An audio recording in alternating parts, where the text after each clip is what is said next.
Hello students. तो अपन next एक बार फिर देखते हैं डायनेमिक्स का नेक्स्ट लेक्चर। तो इसके अंदर अपन जैसे क्वेश्चंस अपन कर भी चुके थे, बहुत सारे क्वेश्चन मोमेंट ऑफ इनर्शिया के। और अपन देखते हैं एग्जांपल नंबर 6। तो क्या बोल रहा है कि सिद्ध कीजिए एक परवलय क्षेत्र। परवलय भी कौन सा दे रखा है जिसकी नाभि कितनी है 4a। उस भाग का जड़त्व आघूर्ण ज्ञात करना है जो उसके शीर्ष से h दूरी पर उसकी द्विकोटि द्वारा काटा जाता है।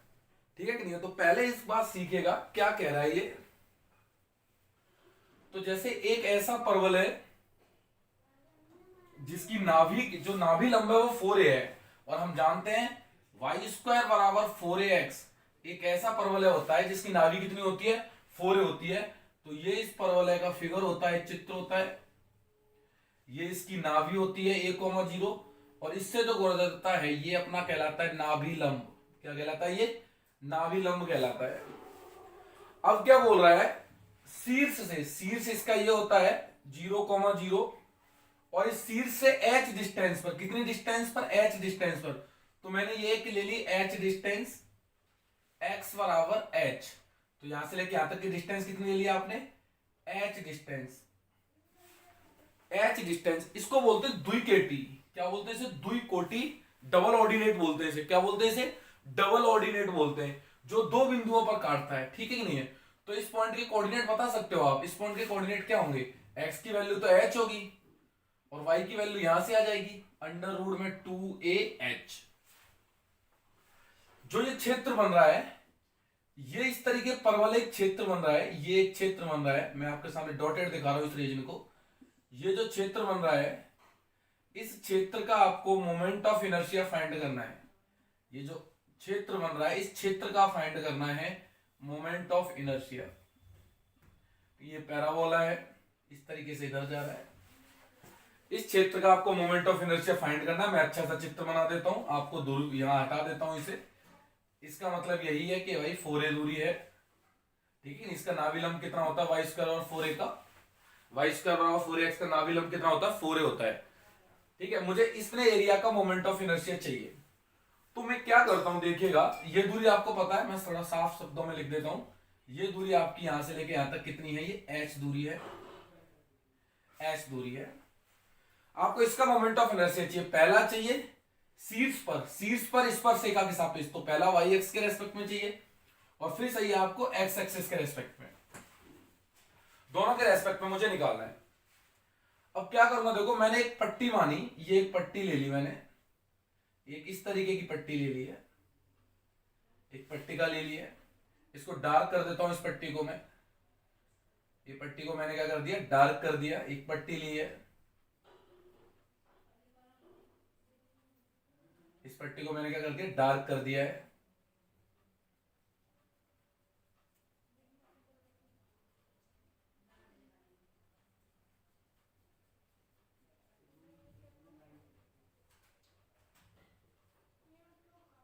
ये पट्टी मैंने क्या कर दी? डार्क कर दी है बेटा।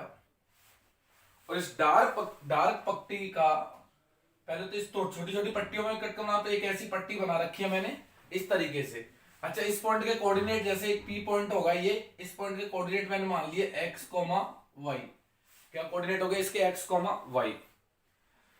अच्छा, अगर इसके एक्स कोमा वाई कोऑर्डिनेट है तो बताओ ये दूरी कितनी हो जाएगी? वाई हो जाएगी, और ये कितना हो जाएगा? एक्स हो जाएगा। ठीक है कि नहीं है? और ये दूरी कितनी हो जाएगी इसकी? वाई हो जाएगी। सही है। और इसकी मोटाई कितनी मान लिया बेटा मैंने? ये मोटाई मान ली है dx। कितनी मोटाई मान ली है इसकी? dx मान ली है। तो सबसे पहले माना परवलय परवलय क्षेत्र, इंग्लिश में लिख देंगे ना इस चीज को, इंग्लिश में भी लिख सकते हैं। सबसे पहले मैं इसकी डेंसिटी मान लेता हूं, घनत्व, एकांक क्षेत्रफल का आयतन। Let area density is equal to क्या मान ली? रो। एकांक क्षेत्रफल का द्रव्यमान रो मान लिया। अब क्षेत्रफल है तो क्षेत्रफल का रो माना। रो इक्वल टू क्या होता है आपको पता है? द्रव्यमान होता है मास, अपॉन में एरिया। अच्छा, वॉल्यूम लेते तो वॉल्यूम डेंसिटी कहलाती है, एरिया लेते तो एरिया डेंसिटी कहलाती है। तो कौन सी डेंसिटी होगी? एरिया डेंसिटी होगी। अच्छा, मैं इसका एरिया निकालना चाहूं, किसका एरिया निकालना चाहूं, इस पट्टी का area, area of strip, area of strip, ठीक है कि नहीं है, पट्टी का क्षेत्रफल। तो देखो लंबाई कितनी है y, और y 2y है लंबाई, और चौड़ाई कितनी है उसकी dx है। आप डेल्टा x ले सकते हो, कोई समस्या नहीं है, अपन ने dx ले ली मोटाई। तो ये इसका क्षेत्रफल आ गया, डेंसिटी आ गई, क्षेत्रफल आ गया। अच्छा आप बताओ, जब एकांक क्षेत्रफल का द्रव्यमान रो है तो इतने क्षेत्रफल का द्रव्यमान कितना होगा, इस रो से गुणा कर दो इसे, तो मैं बोलूंगा then mass of strip, strip का मास कैसे निकल आएगा, देखो जब एकांक क्षेत्रफल का द्रव्यमान रो है तो इतने क्षेत्रफल का कितना हो जाएगा, पता है ना, एकांक क्षेत्रफल का रो है, इसको एकांक ले लो, यूनिट ले लो, तो इसका डेंसिटी कितनी है, रो है, तो इतने एरिया की कितनी हो जाएगी 2y से गुणा कर दो, तो रो इंटू 2y dx। तो ये मेरे पास क्या आ जाएगा, 2 रो y dx, ये आ गया मास ऑफ स्ट्रिप, इस स्ट्रिप का द्रव्यमान आ चुका है। अच्छा अब मैं क्या करूंगा, इस स्ट्रिप को एक पार्टिकल मानूंगा, तो देखो ये मेरे पास स्ट्रिप का द्रव्यमान आ चुका है, इतने से पार्टिकल का द्रव्यमान आया, इतनी सी स्ट्रिप का आया है, और अगर मुझे टोटल द्रव्यमान चाहिए, total mass of given area, ये जो एरिया है इसका total mass of area, total area का मास कितना होगा, तो देखो इसका क्या कर दो, इंटीग्रेट कर दो, जब एकांक इतने से पार्टिकल का इतना है तो टोटल का कितना होगा, इसका इंटीग्रेट कर दो, इंटीग्रेट कर दिया 2 रो y dx, लिमिट किसकी आएंगी, x की, कहां से, 0 से लेकर के x का मान कहां तक चल रहा है, h तक, then limit starts from 0 to h। अगले स्टेप में देखो 2 बाहर, रो बाहर, 0 टू h, और y का मान, y का मान यहां से निकाल के रख दो अंडर रूट में 4ax एंड dx, तो रिजल्ट कितना आ जाएगा, देखो 4, 4 का रूट 2 आया, 2 दूनी कितने हो जाएंगे, 4 हो जाएंगे, फिर रो आ रहा है, अंडर रूट ए आ रहा है, 0 से लेके x, और x की पावर 1/2 एंड dx, इसका इंटीग्रेशन कर लेता हूं मैं। जब इसका इंटीग्रेशन करोगे देखो तो क्या आ रहा है, इधर से 4 आ रहा है, रो आ रहा है, अंडर रूट ए आ रहा है, x की पावर 3/2, और ये भी 3/2 आती तो इसे 2/3 कर दिया, और लिमिट्स फ्रॉम 0 टू h कर दिया, तो 4 दूनी 8, तो 8 आ रहा है, रो आ रहा है, 3 आ रहा है, 8 रो 3, फिर अंडर रूट ए आ रहा है, और h की पावर 3/2 आ रहा है, तो ये मेरे पास आ गया मास, जिसको आप कैपिटल M बोलते हो, mass of this given area, इसको मैं नंबर दे दूंगा अपनी तरफ से 1 नंबर, ठीक है। नहीं तो सबसे छोटी बात थी भाई, आपको इसका क्या निकालना था, मोमेंट ऑफ इनर्शिया निकालना था, छोटे छोटे टुकड़ों पार्ट स्ट्रिप में तोड़ लिया इसे, इस स्ट्रिप का इसके रेस्पेक्ट में पहले तो मैंने इस स्ट्रिप का क्षेत्रफल निकाला, ये क्षेत्रफल आ गया, जब एकांक का क्षेत्रफल इतना है तो इतने का क्षेत्रफल मतलब सॉरी एकांक क्षेत्रफल का द्रव्यमान इतना है, सही है कि नहीं है, तो इतने क्षेत्रफल का द्रव्यमान कितना होगा, इससे गुणा कर दिया, टोटल का कैसे निकालोगे, इंटीग्रेट कर दिया, और आगे बढ़ते हैं, देखिएगा मिटाता हूं मैं इसे, अब मैं इसे क्या कर देता हूं, मिटा देता हूं ऊपर।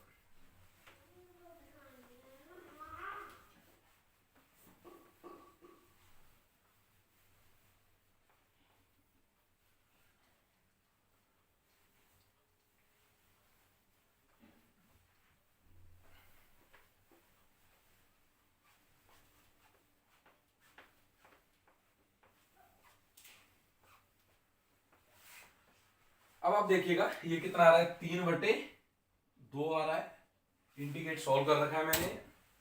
अब आगे देखिएगा,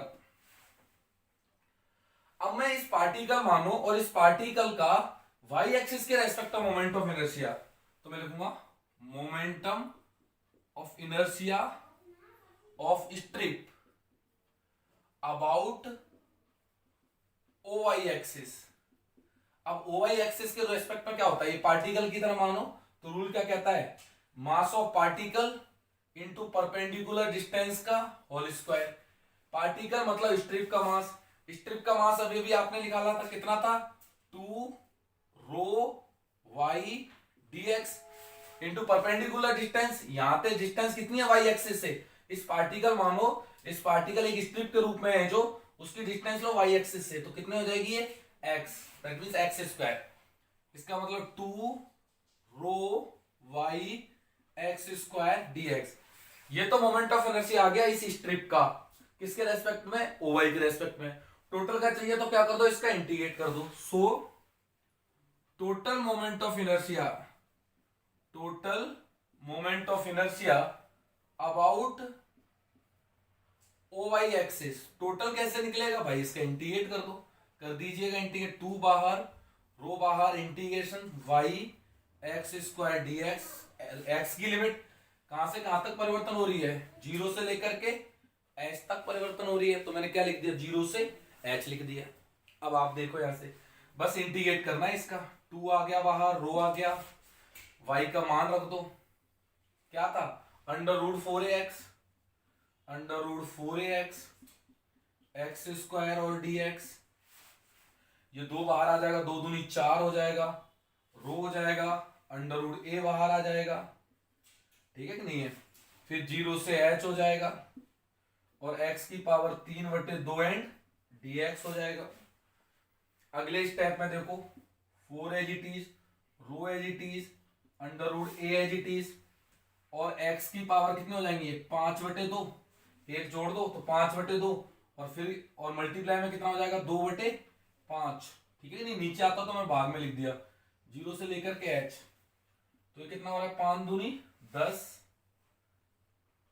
नहीं 4 दूनी 8/5 रो अंडर रूट a, और h की पावर 5/2, ये इसका मोमेंट ऑफ इनर्शिया आ गया, किसके रेस्पेक्ट में आया, ओ वाई के रेस्पेक्ट में। अच्छा इसमें कुछ सॉल्व कर सकता हूं, देखिएगा यहां से 8 अंडर रूट a, इसका मान पुट कर सकता हूं मैं 3m, इसके अंदर पुट कर दीजिएगा, तो आगे देखिएगा मैं मिटा देता हूं ऊपर, आप लोग उतारते रहिएगा।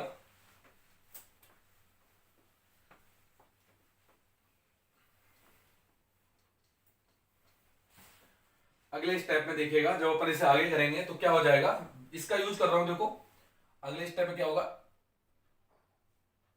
8 रो अंडर रूट a, इसकी वैल्यू क्या यूज करूंगा मैं, 3m बटे h का भाग दे दोगे, h की पावर 3/2, फिर क्या बचेगा, इंटू 5 बचेगा नीचे, और फिर h की पावर 5/2 आ जाएगा, तो 3m/5, और ये h स्क्वायर। तो ये मोमेंट ऑफ इनर्शिया आ गया अबाउट ओ वाई के रेस्पेक्ट में, और यही अपन को प्रूव करना था कि जो ओ वाई के रेस्पेक्ट में मोमेंट ऑफ इनर्शिया होगा वो 3m/h² होगा, ठीक है कि नहीं है। तो ये moment of inertia upon easy way में निकाल सके, किस एक्सिस के रेस्पेक्ट में निकाला, वाई के रेस्पेक्ट में निकाला। याद रखना जब वाई के रेस्पेक्ट में निकाला तो इसे एक पार्टिकल माना है, क्या माना है, एक पार्टिकल माना है। अब मैं किसके रेस्पेक्ट में निकालूंगा, एक्स। देखो ये फर्क पड़ता है, क्या फर्क पड़ता है कि अगर देखो आप इसको पार्टिकल मानोगे तो परपेंडिकुलर डिस्टेंस लिखोगे, ठीक है कि नहीं है, और जब इसके रेस्पेक्ट में निकाले तो इसे एक रॉड मानेंगे, क्या मानेंगे, एक रॉड मानेंगे। और ये सवाल की प्रकृति पे डिपेंड करेगा कि अपन किस तरीके से उसे कब तो पार्टिकल माने और कब उसे क्या माने, अपन रॉड माने। अब नेक्स्ट देखिएगा इसी क्वेश्चन में, उतार लें आप लोग,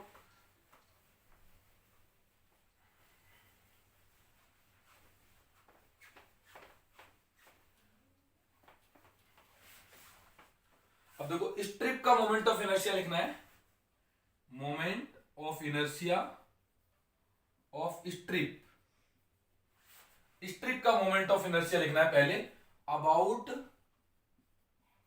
ओ x axis, O x axis, इस एक्सिस के रेस्पेक्ट मोमेंट ऑफ इनर्शिया लिखना है, किसका, स्ट्रिप का। तरीका क्या रहेगा, क्या बोलते हैं अपन, तरीका क्या रहेगा, तो इसे रॉड की तरह मानो। आपको बताए एक रॉड का इस एक्सिस के रेस्पेक्ट में एक रॉड होती थी, पता है पहला पहला केस था रॉड का, और इस एक्सिस के रेस्पेक्ट में मोमेंट ऑफ इनर्शिया, तो क्या होता था, mass of rod into half radius का स्क्वायर बटे 3, यही होता था ना। अगर इसकी लेंथ कितनी है, 2a है, तो कितना होता था, ma²/3, ma²/3, तो ma²/3 m, mass of strip, mass of strip क्या था, 2y रो dx, ये मास था स्ट्रिप का। फिर उसकी हाफ लेंथ मतलब 2a की आधी a है, तो a है ना यहाँ पर, तो ये 2y है, 2y की आधी कौन है y, तो यहाँ कितना हो जाएगा y, और अपोन में कौन है 3, तो अगले स्टेप कितना हो जाएगा 2 रो बटे 3 y की पावर क्यूब और ये dx। तो ये तो स्ट्रिप का आया moment of inertia x axis के रेस्पेक्ट में। मुझे कितने का चाहिए, टोटल का मोमेंट ऑफ इनर्शिया चाहिए।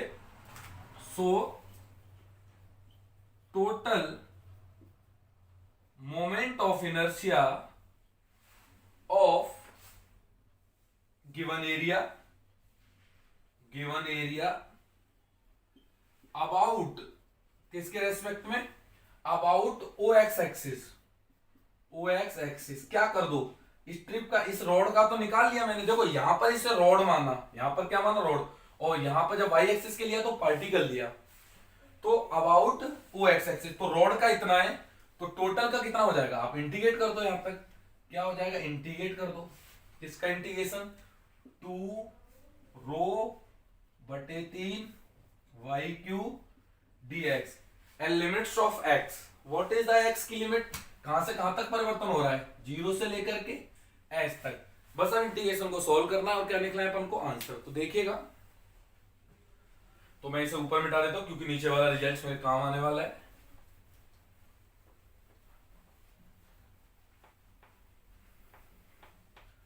तो अगले स्टेप में देखो, जब आप इसे सॉल्व करोगे तो 2/3 बाहर, रो बाहर, 0 से लेके h, y की जगह 4ax की पावर 3, ठीक है कि नहीं, और ये कौन आ जाएगा dx।